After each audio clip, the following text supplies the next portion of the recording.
Addy, can you hear me? I can, Mr. Grove. Can you hear me okay? Yeah, man. How you doing? Good, good. I got here just in time. I missed I wasn't paying attention on the subway, so I went like 3 stops too far, but I made it and looks like my camera looks good. So Hey, you're in New York City, right? yes, sir. Yes, sir. Yeah, I just saw you posting. Were you outside Epstein's mansion? Yes, sir. That's exactly where I was. I was going straight from there. Right on, man. And what subway did you get on? The six, I believe it was. Yeah, that's the East Side subway. I think so. Yeah, I'm still learning my way around, but yeah, I'm getting used to it. I'm learning. So I lived on the West Side on 87th and Riverside. It's so I rode like the 2-3 and the 1-9 to go down to Midtown and go to the subway system's fascinating and it is a little confusing at first, but once you know how to get where you're going, like I could get anywhere in Manhattan underground pretty quick. Whereas back in the day, trying to get taxis could be a struggle. Now they got the Ubers. Do they use Ubers in New York? Is it sure. it's I competitive? Yeah, I think they do, as far as I know, because I have seen people waiting on their phones. It might be a lift. I actually didn't ask, but yeah, I've just been on the subway, and I'm real close. I'm in Greenwich Village, so I'm really close to the court. So it's been really worked out nicely for me. All right, cool. I know you got a big day of interviews planned. You got Sean Atwood coming up later, right? Yes, Yeah, sir. 3:40, I think, my yeah. time. So Congratulations. He's in UK time, so I want to respect your schedule. thank you. I I yeah, appreciate the flexibility too, sir, because I like he hit me up literally right after I said I gave you that initial time. So I really do appreciate that. hey, no problem at all. And how long do you have right now? What would be comfortable? I got a good hour. Maybe I can go hour 15 if you want to go a little over. All right, cool.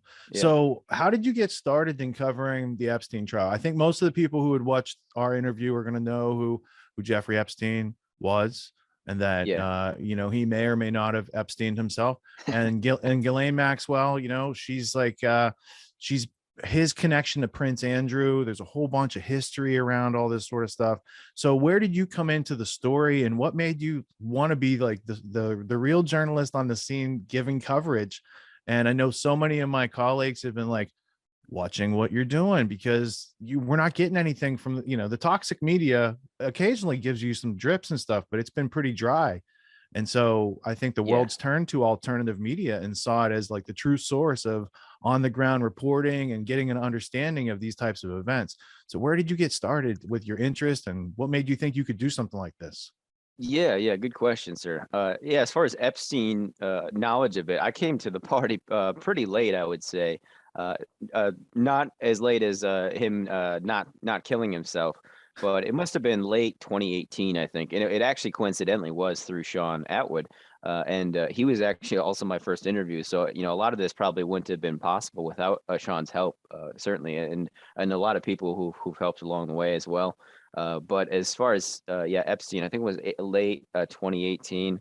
I started getting into it, and then early 2019, and it was really just a matter of interest before I kind of morphed into being a reporter or an investigator or even a journalist.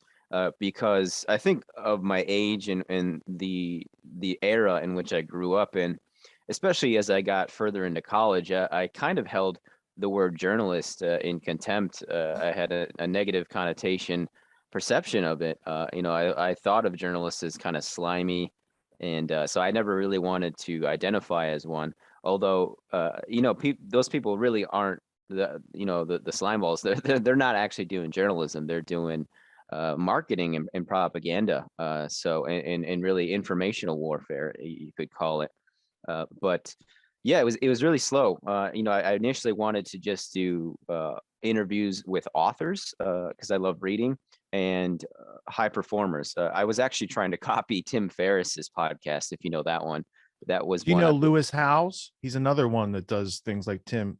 Lewis Howes, he interviews a lot of top performers. That became his thing after I think he was like an athlete or something like that. So that's a good plan. Where'd you get to with it? Yeah. I'm familiar with him. Actually, I discovered him through Tim Ferriss, and I got to podcasting not real early, but it was right before the boom, I would say, which was probably what 2015 or so. So I'd been listening to hours and hours of podcasts for years. And even on YouTube, just I loved listening to interviews and great interviews, not just a good one. And learning, you listening to so much of it. It's kind of like somewhat akin to musicians and training their ear, listening to music. You learn who's a good interviewer, who's a great interviewer, and who are some of the best, and then who aren't great interviewers. And I would say, honestly, most of the people you see on TV, whether it's Charlie Rose or other famous interviewers, they really don't impress me at all. But what impressed me about Ferris was his ability to let the interview have breathing room and not interrupt the guest, and be comfortable with pauses and silence if need be. So that was my initial goal. But it starting from nothing, it's pretty difficult to get people to respond to your emails sometimes. So it was during the course of the 2020 Corona panic, at the beginning of the year in spring, that third week of March, I remember very well. I was in Eugene, Oregon, still kind of lost, to be honest, as far as finding work. And that's, a whole nother discussion as far as this generation's lack of opportunities. But we're stuck inside, and everybody's on the internet. So I just started going pretty much 24/7, sending emails out.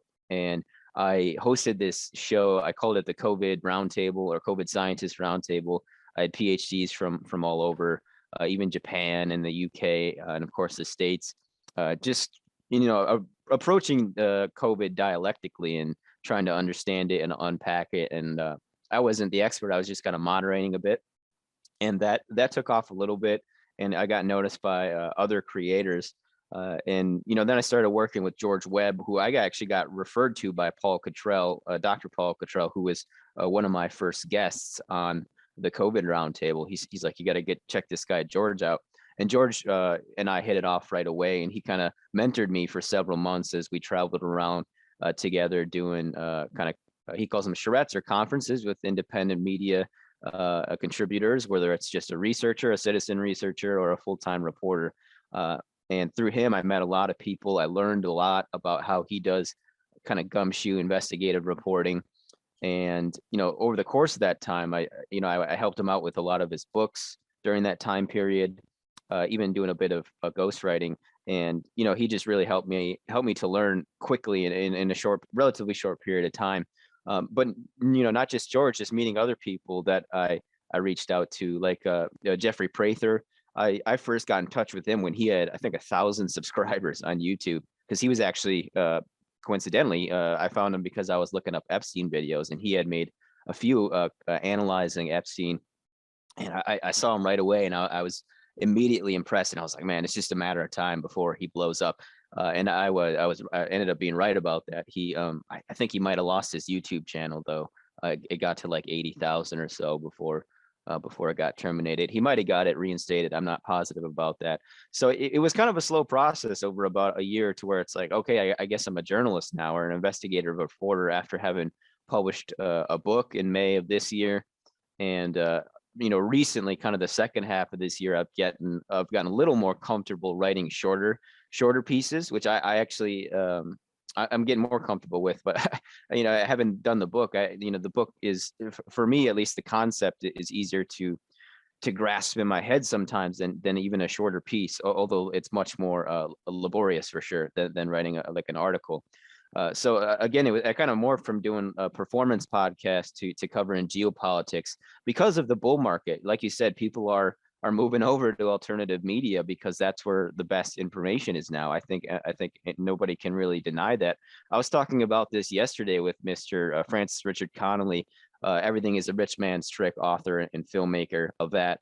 And we were just comparing numbers, and I think Fox's recent numbers were like 3 million views, I believe, and they're number one. That's the leader. And on Twitter so far this month, just in these first 2 weeks, I'm at 2.8 million impressions and some 350,000 visits. So I think all of us, we're really giving the mainstream a run for their money, and I think they're concerned. They realize it, and I think that's why you are starting to see some outlets. And I don't want to have people pigeonhole me, but I do got to say Fox has done some decent work. They do get it right sometimes, even if it is by accident. Like Fox Charlotte did a pretty great expose on civil asset forfeiture through TSA. basically highway robbery. And then you see Glenn Greenwald on Fox talking about the CIA's influence on the media. Never thought I would see that in a million years. But what I think is happening is they realize, okay, we actually have to start doing actual work instead of propaganda, or we're going to lose all our viewers. So that's how it kind of morphed. And then this year, it was the first week of this year, I really popped off in relative to this Maxwell thing. It was pretty small, but for me at the time, it was big. I did a video report on this armed ballot trafficking that was going on in Fulton County in Atlanta, moving ballots from the election prep center to then Sheriff Ted Jackson's office, who started his career at the FBI. And I actually contend that the FBI tries to capture sheriffs or install sheriffs that have ties to the FBI, whether it's the beginning of their career or otherwise. And Jackson was a part of that. So that got tweeted out by Patrick Byrne. There's a reporter for Real America's Voice, Heather Mullins. I shared it with her, and she was pretty impressed. And then she bumped into Byrne. I think it was that very night at like some social gathering or some sort of informal soiree or they were just in the same room, and she brought it up to him, and then he tweeted it out. His Twitter account got deleted like a day or two later. My YouTube account, which is to this day was still my biggest one, it was close to 5,000, which is, it's not that big, but it's nothing to smirk at either, for sure. So that got terminated later that week. And then the 6th, of course, also happened that week. And I was there as well. I want to say I didn't vote this past election, just there to cover, try to neutrally cover what was going on. So a lot of stuff went on that first week of January, for sure. And then one more thing I wanted to mention too, which a lot of people don't know, is I was actually the one who broke the Harrison Deal story, the mysterious death, car crash of the aide of then Senator Kelly Loeffler, who is dating Governor Kemp's daughter at the time. I believe her name is Lucy Kemp. Just days after Governor Kemp called for a signature audit of the election, which many people thought he should have done weeks before. So that shot up to like almost 30K. And then George had another video on the Peace Bridge. It was the French woman or Quebec woman, Pascal Ferrier, was bringing over ballots. I can't remember if it was to or from Canada, but she got in trouble. I followed up on that one. But those two videos, before I get to Buffalo, they went up to 29,000 views and then just stopped in both in like 2 or 3 days. And then that channel, I was working with Neighborhood News at the time, got terminated. And people actually reposted my video on Harrison Deal. I found out months later. I was just on BitChute and I found it and I was like, man, these people got more views than I did for my video. But they did keep my attributions in, so that was nice. It's always good to at least get a tag in there so people know where the work came from. But yeah, followed up in Buffalo. Got some water thrown in my face by the BLM Antifa crowd just for reporting. Again, we were just neutrally. I was with another YouTuber at the time. Just documenting what was going on there. And then the rest of this year, I haven't seen really almost any growth at all. I think largely because I'm not really allowed on YouTube. I had my 8th or 9th channel terminated. The other, it was last week now. It was last Monday. So when I went to sleep, it was there. When I woke up, it wasn't.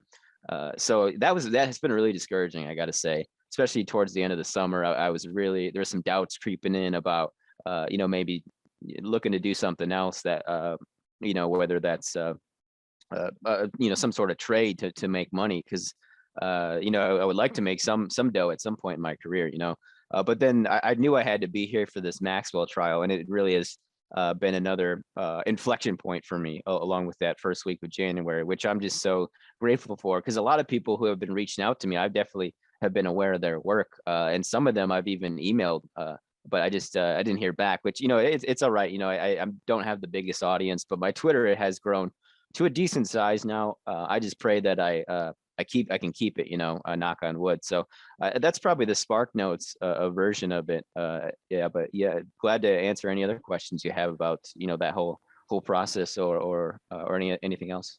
Well, you started as a listener. You're listening to podcasts. Then you got into a little action. You put your toe in. You're like, this isn't so bad. And then you started stepping up. And then you started facing adversity and censorship and all these other things. And then you just kept stepping up. You didn't quit after January 6th and saying, oh, there's like something else going on here. You went to Buffalo. So to give you the chops to cover the Epstein trial, and you know, there's some people who aren't going to like you doing that. They don't want it to be reported on. Otherwise, they'd be reporting on it, man. Have you faced Right, anyone right. kind of giving you pushback on the reporting aspect of it? What's that like? In terms of Epstein specifically, Yeah. or yeah, it was funny about that. I was just that I mentioned I was playing chess on my phone, so I missed my stop. So that's why I just made it in time. So it's right on time for our chat. But I'm almost positive that house is still under surveillance at 9 East 71st Street, Manhattan. Because I just got done doing my video, and this guy walked past for a second time, and he had a red clipboard, and he had a certain look about him that he might be from a certain demographic, maybe related to Epstein. Hopefully, people can know what I'm referring to there. And then I kind of I walked, I tailed him for just up the block, and he disappeared. So I was like, it could have been nothing. Could have been the construction workers, foreman or something like that. But then I went back, walking towards, basically back towards the subway. But I ended up having to pass in front of Epstein's former apartment again.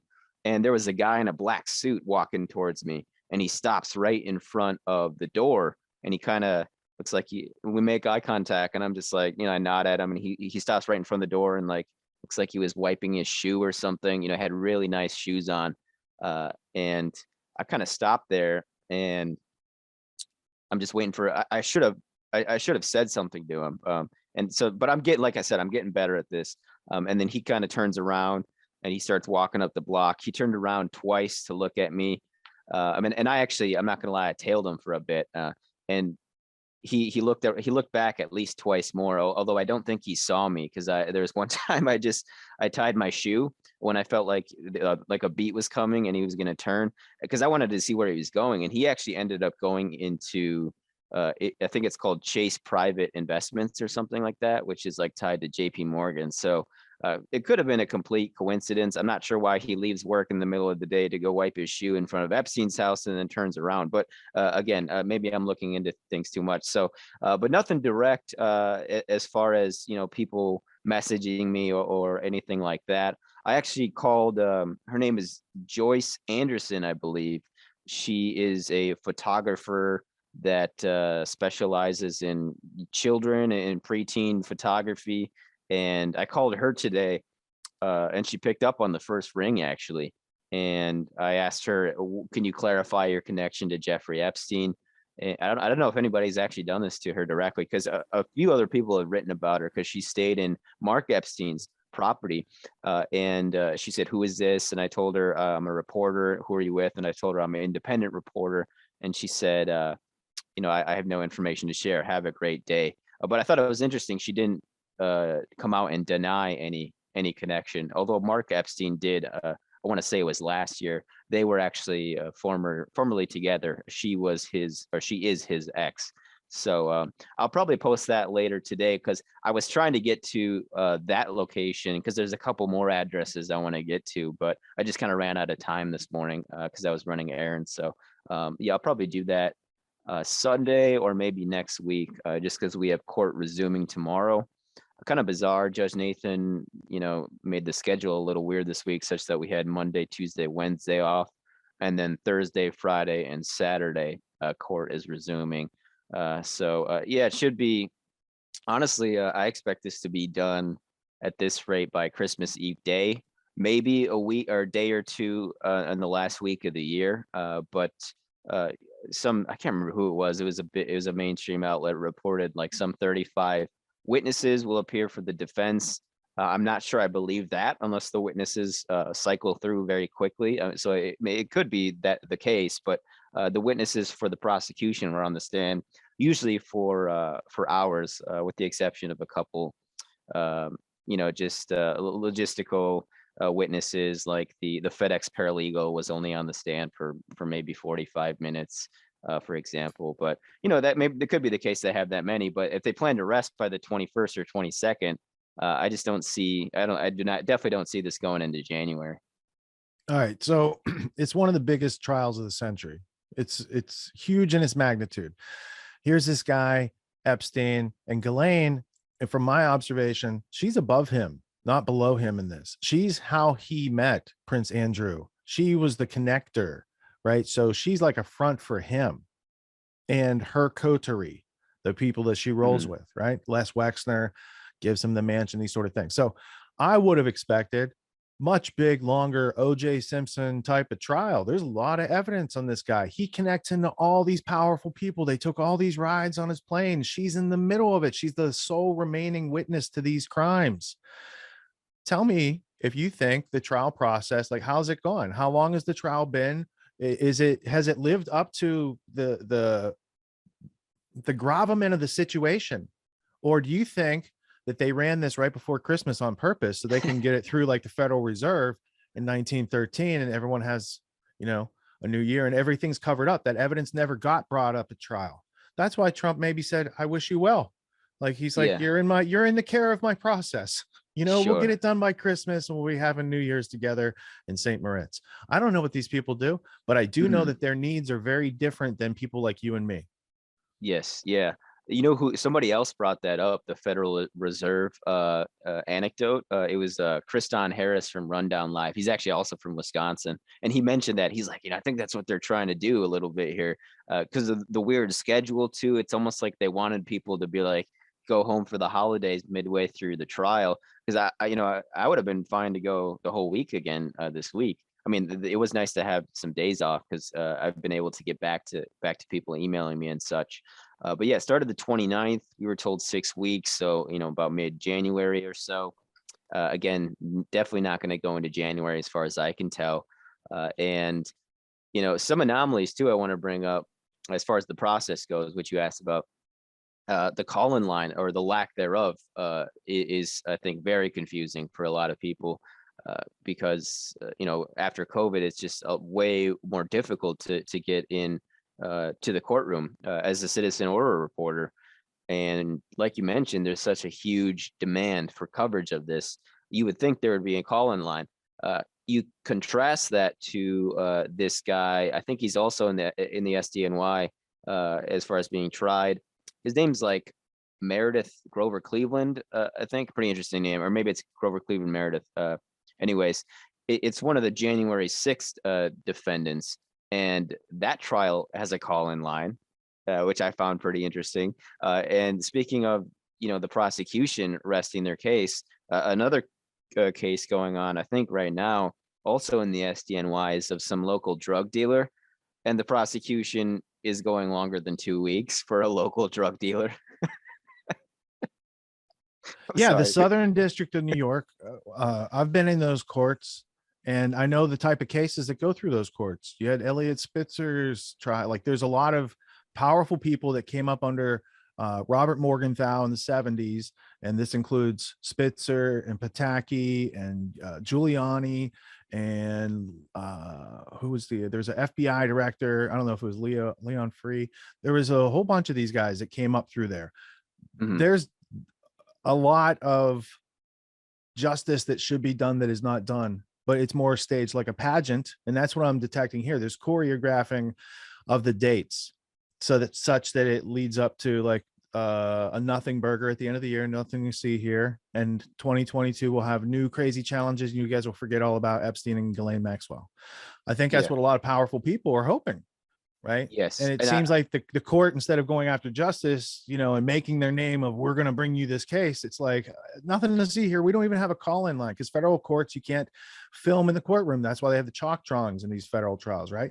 And in this, there's usually a call-in line so you can listen on the telephone, but the judge said it's too salacious for the American public. It's like, well, it went on in America. We should know what's going on in America at the very least.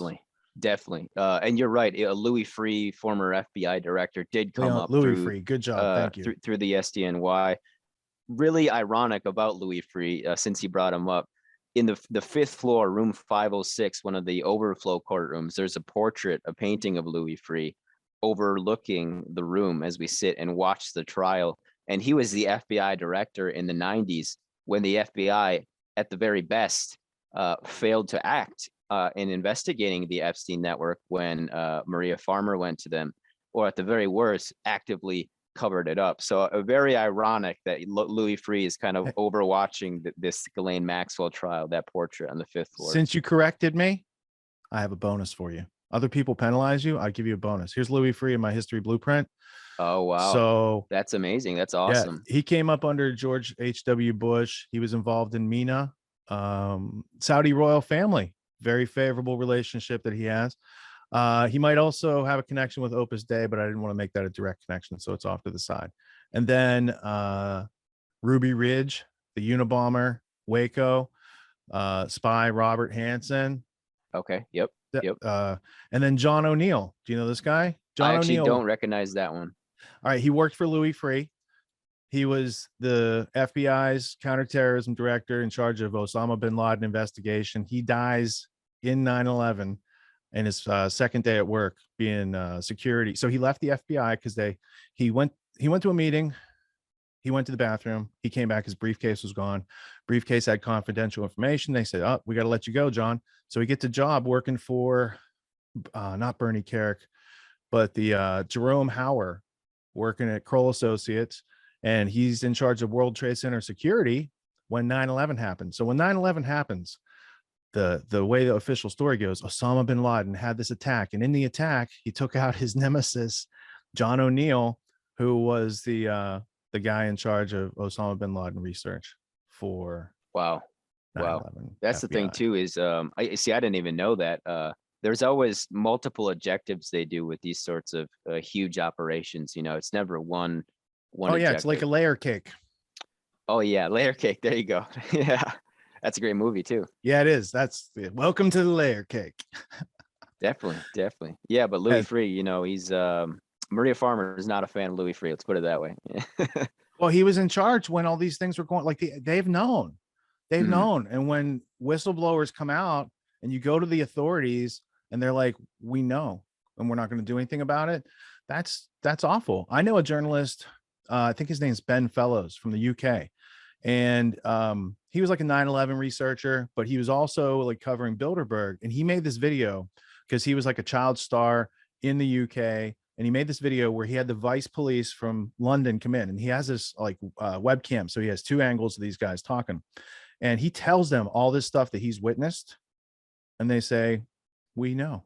And these people are protected. We're not going to do anything, but you feel better now that you've told us, right? And that was the whole thing. So there's like part 1 and part 2. It's still on YouTube. I don't know how it's still on YouTube, but I show this to people when they find. I'm like, there are people, and when you go to the authorities, they'll just tell you, yeah, the royal family's in with Jimmy Savile and all these other guys, and the BBC covers it up. And the guy who's Director General BBC, Mark Thompson, after he covered up for Savile, he came here and become the chairman of the New York Times right around the time of Pizzagate type things that were going on out there, right? So there's only so many people on the planet. There's only so many people interested in doing those things. They all kind of know each other and protect each other. And those are the unseen pitfalls on the landscape that we're not told about in school or in college or mentioned to us on the media. And that's what you're doing. You're helping people keep their kids safe, because if we don't know what's going on, at least with Epstein and Ghislaine Maxwell, like if you think it all stopped when Epstein died, you're wrong. That he was a front Right. man, right? Mhm. That was a blackmail gathering operation from on high. That isn't Epstein saying, "I'm going to blackmail some people." No, Right. they're Right. like, we need a place in New York where we can blackmail people. Epstein, you're the maitre d', right? Ghislaine said, Mhm. "You're good for this." Les says, "Here's a building." They want to do stuff they can't do in their own name, so they have some front man go there, and Les Wexner and these guys can go to those parties and be privy to the power that comes from that type of blackmail. But it's also nation states. Like he wasn't anyone's, he's just a lower Renfield. That's how I see Epstein. That was very eloquently put. Yeah, that is a great way to put it. And Judge Nathan at the beginning of the trial basically said, we're not going to talk about all that stuff, you know, only Maxwell, and that's it. Which is funny, you know, she has conspiracy charges and Epstein's dead. You would think the prosecution would want to kind of beef up their case by finding other co-conspirators, you know, because the only other one that they talk about, as you mentioned, is dead. So. Yeah, And it's what did Bill Gates have to say about Epstein's death? Well, you have to be careful. He's dead now, right? Or something like that. He's dead now. You have to be careful. Something like that. So there's a lot riding on this trial, and it doesn't seem like there's much being served up through the official court process as far as them getting evidence on the record and things being, brought out into light. That's what people were hoping from with the trial, right? Justice, shedding light on that darkness. Let's get it, so people know how to protect themselves going forward. There are predators here, right? That's it. Definitely. Instead, they want to be like, maybe she didn't do anything wrong and she can go, and there's nothing to see here. And that network, more importantly, that black book never gets shown to the public, right? Selectively, they'll burn somebody like Prince Andrew. I think he's pretty burnable, but his brother Prince Charles is going to be King of England any day now, right? So there's also that. And when they reported, who was Amy Roback, she's the one that's like, we had the Epstein story, and then we got the call from Buckingham Palace, and they told us to shelf the story, right? Because it involved Prince Andrew and that sort of stuff. So there's a history of media cover up, and I think it's good that you were in a position where you had enough experience that you're like, I can go do that. I can bring this out to the world. What do you think the biggest challenge you face? Like, once you get past, like, I know, they're moving things around. They're doing it a little unusual. So you pay attention to their schedule. You have to go through security to get in there. Is there limited seating? Is it sold out every day? Do you have to get there by a certain time? How's it work? Yeah. It's they start proceedings at 9:30 a.m. So my routine kind of is I try to get there as early as I can and get the defense walking in, and anybody walking in that's relevant. The siblings I've gotten several times walking in.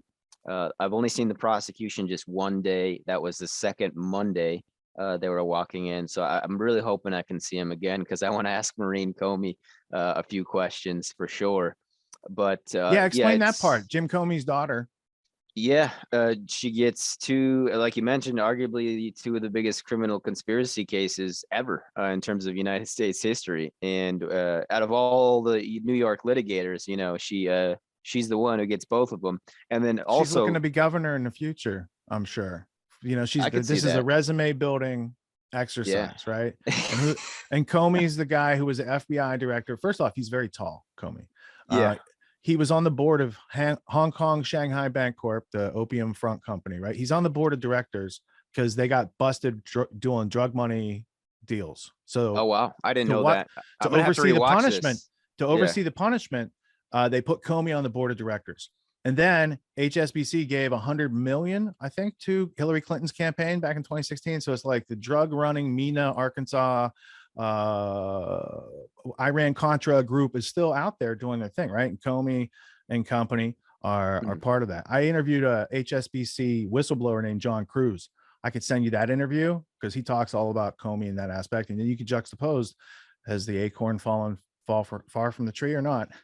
Oh yeah, definitely. I'd love for you to send me that, and I'm going to rewatch this one too. I'm learning a lot from you today. So this is great. But yeah, as far as Maureen Comey go, like you said, it almost does seem like an exercise, right? Rather than a performance or even work. To where it's like, why does the prosecution care about blacking out the flight manifest? You would think, the prosecution, they're supposedly working for the people, the government, right? It would make sense why the defense would be like, okay, we don't want that to get out. But Comey's the one who brought that up. And even Judge Nathan is like, I don't really understand this a little bit, Miss Comey. So because the people they work for are the people they're being blacked out. That's how it works. Like, if they didn't have an influence from the people being blacked out, they wouldn't be blacking it out. But some of those people fall on the other side too, because it's a wide net of people that Epstein got ensnared there. Oh yeah. And that's why that'd be an unusual prosecution tactic for sure. We don't need that in the history of this trial. Yeah. That's one of the reasons she's there, for cover up purposes, to make sure the cat doesn't get out of the bag, because it's hard to put the cat back in the bag. I've heard. I could understand that one. They don't want to do it. And it does seem that this cover up, it's like, I think there's a lot more people, especially independent reporters, that probably are more inclined at this point in time to give the benefit of the doubt. And I'm very skeptical from the beginning of this trial. But I think as part of a work ethic, I wanted to shield that or hide it a little bit, and let things play out a little bit before I assert myself. But as we go deeper into this, I just have to, say what I think at this point in time. Again, there could be a huge, change this week, but I just I'm not sure I see that. And you mentioned the evidence too. Great example from the trial is the schoolgirl outfits. Again, the prosecution being the one that says, "Oh, we don't want to admit this because it'll be traumatic for the victims."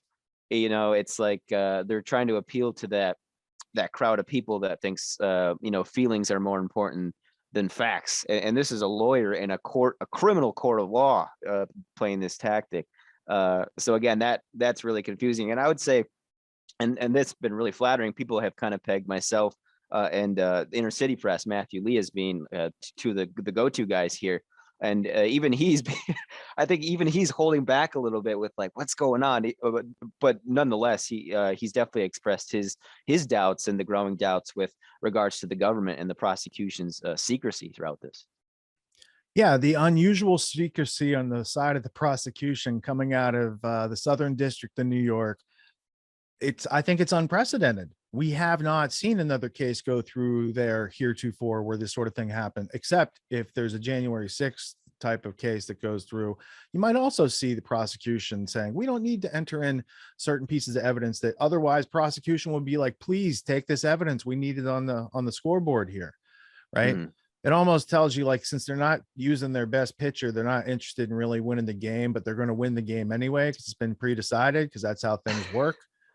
Yeah, that's a great analogy. We've actually talked about that too. I was on this lady, is a really great lady. Her name's Roberta Glass. She runs a true crime podcast, and she was talking about the age and experience difference between the defense and the prosecution.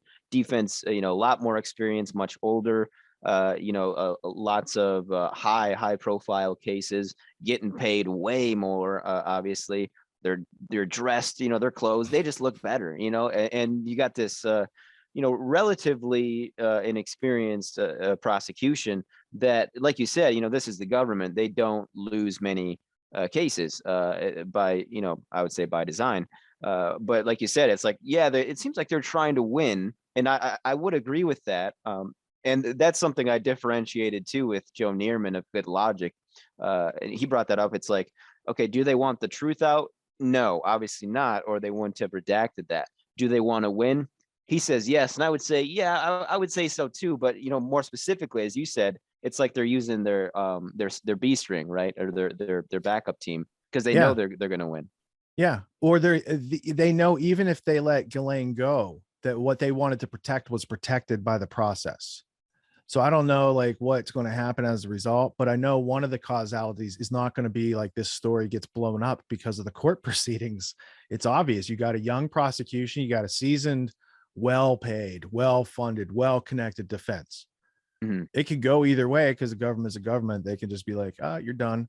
Or they can let her back out in the general circulation. Maybe they put her out as a dangle who comes back into contact with her. But I pretty much think she's probably radioactive at this point, and she can't do the things that so that at least that part, she can no longer operate under cover, under cloak of secrecy, because now people know who she is, what she's up to, these Mhm. sort of things, right? But there's 10 other people that took her place, right? They didn't Right. stop doing the things they were doing because Ghislaine's in prison, right? They couldn't have put Ghislaine in prison if they didn't have a replacement for her.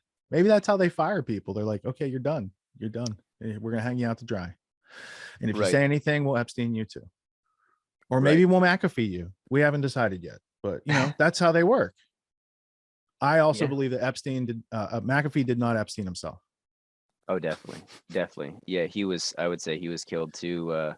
I remember reporting on that when he got arrested in Spain. I'm not too well versed on that story, but likewise, it's my contention he was taken out for one reason or another. So what would you do for the public right now as far as a summary of where you're at? The trial's not over, but Yeah. as far as like where it's come from and where you see it going in the short period of time, what's your early call on the game here at halftime? Yeah. So we got 3-ish days, give or take a day of the defense's case starting Thursday. And then we have closing arguments. That'll be, again, it's my first trial, but probably a day or two. then deliberation, and then the verdict. So, probably the most the greatest, the highest degree of variable change there probably is going to be the deliberation from the jury. Don't know how long they're going to take to decide. So, if they take a while, it could be last week of the year. But if they're really quick, it could be maybe even before Christmas Eve day. Who knows? So that's kind of how I see it going. But as far as the charges themselves, I don't think she's going to get fully acquitted. But unfortunately, I think she may escape some charges too. So that's my contention. Is probably partial acquittals, partial convictions as far as the trafficking goes, and then her perjury charges. I think there are two of them. The defense requested that those be severed and tried separately. So that is, that's not part of this trial. But I'm hoping she gets the book thrown at her as far as these charges. And that's the thing too, is she should have way more charges. She should have some sexual assault, sexual battery, unlawful sexual interactions with a minor, you name it. None of those have been thrown at her. Not to mention the multiple accounts of trafficking, not just one or two, right? So even if she does get completely convicted to the max, which I think it's 40 years is the most she could face, and I don't know if that would run concurrently, because I think there's some fivers and tenors there. So if they do them consecutively, that'd be what, 45 or 50. Again, if that's completely convicted to the max. But if they do run concurrently, that would be 40 years, which again, that's the rest of her life. But still, even if that's the case, I would say that's a travesty of justice because of the fact that she hasn't been given charges to the degree that she should have. Not to mention the co-conspirators, Nadia Marcinkova, Leslie Groff, Claire Hazel, Eileen Guggenheim has been mentioned, Mark Epstein, for example, and not to mention the Johns, that list, which is probably hundreds of names long, if not more. The victim / survivor of the Franklin Network, Alicia Owen, she actually spoke at a rally on last Saturday. I'm sorry, Saturday before last. That author Nick Bryant, who actually broke the Franklin scandal, he kind of organized. And she asked a great question. She's like, how do you have a pimp with no Johns? Because soliciting prostitution, even for an adult, is, I think it's illegal everywhere except maybe like out in Nevada or something like that. But yeah, as far as the United States goes. So yeah, a lot of missing holes here, or it's a very limited scope. I've heard it been described as. But Chris Hedges said Ghislaine Maxwell is not the end; she's the beginning, which very optimistic, I would say, and I hope that's the case because I just don't see the public. I don't know if I see them giving it up. Certainly not people like us, but. I'm really interested to see how the public reacts at large, how aware they are, because, us in our circles here, it's kind of hard to take yourself out of that aquarium, so to speak, sometimes. So I find it difficult sometimes, it's like the curse of knowledge bias where it's like, I know this, but I don't know how many other people know this, Yeah, that's the importance of doing some internalization, like the input, the processing, but the output is how we share the knowledge becomes wisdom only when shared with others, part of it, right? So like Nick Bryan, he writes the Franklin Scandal, which is based on DeCamp's Franklin cover-up from like the 80s or 90s. I just covered it on Grand Theft World last week. So the Franklin cover-up was the first reporting by Nebraska State Senator John DeCamp. And then that kind of went nowhere. Discovery made a documentary called Conspiracy of Silence, and that got shelved. But if you look on like BitChute, you can find it. And then it overlapped with Mena, Arkansas, and Bill Clinton, and the cocaine, and Barry Seal, and all that other stuff. And that same coterie of people is still in power, and that's going to be a realistic trend behind the scenes. So I don't see Ghislaine getting off completely. Yeah, partially acquitted. They got to hold her accountable for something, but they didn't give her the real charges. They didn't put the real evidence. The public doesn't really know. The cat's not out of the bag. It's like they're doing a good job covering it up. Aside from like researchers like yourself and other people who have dug in and done the interviews with like Maria Farmer, like Jason Burmis has done interviews with people who were actually in the court documents and accusers of Epstein and these sort of things, right? So without those those perspectives into it, I think the public will be generally blind to it. Most of them have no idea what's going on anyway with this case or the whole thing. And to that effect, they've been successful because everyone should know by now that the people who call themselves the authorities and are running things, they're also running human trafficking and all sorts of other sub businesses out of those things. Definitely. And, you know, speaking of the Franklin scandal, there's actually a connection to the Epstein network by way of William Barr, who is the attorney general who helped to cover that one up back in the day. And then, as you know, he returned it for Trump, right? So he actually he actually So covered up. who was Bill Barr's dad? Where did he work? And who did he hire as a mathematics professor? Is that the story? Do you know that one? Yes, I do. Yeah, so that's I believe it's Donald is his first name, Donald Barr. He worked at the Dalton School as the headmaster, which I'm actually going to try to visit here as well. Yeah, it's And on the east side, right? Yeah, I think so. good. Yeah, it's Yeah. kind of a prestigious private school, Hmm. and hired Epstein. Epstein didn't have any experience teaching. He didn't even have a degree. He never had a degree. He went to Cooper Union and then I think NYU for a little bit, but didn't finish. But yeah, somehow got hired by Barr's father, William Barr's father.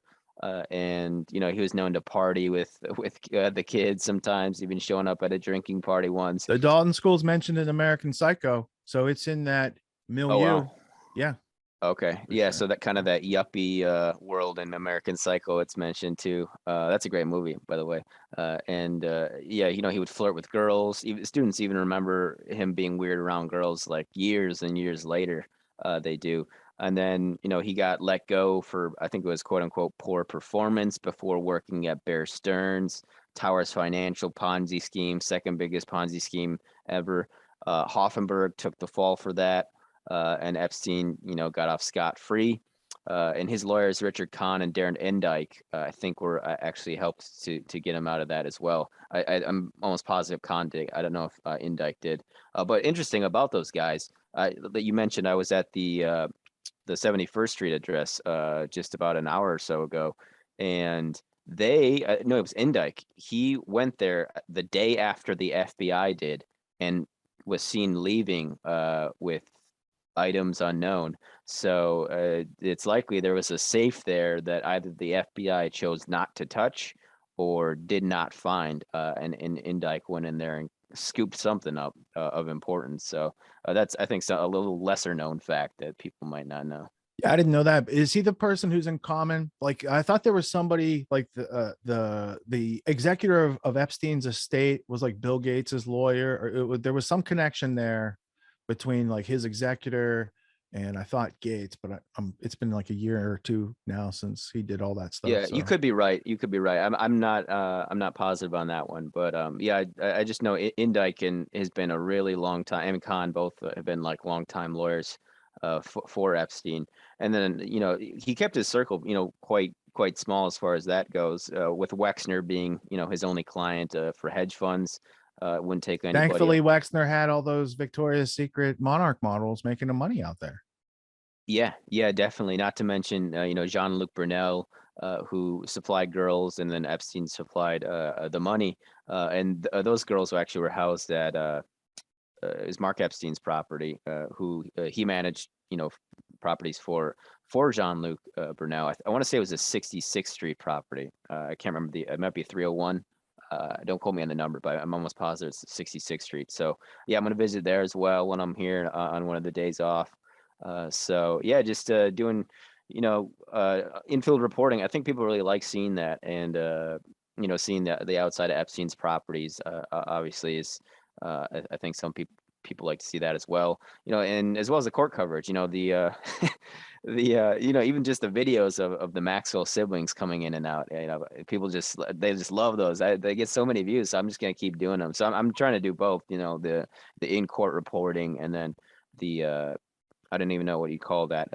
I guess it'd be like on the ground journalism, questioning, and then I'll do the video summaries as well, and then a write up as well on Substack. So, and then now, you know, I've been inundated with interviews. So I've been doing those as well. But it's been great. You know, I really appreciate this, sir, because like I said, it was really discouraging.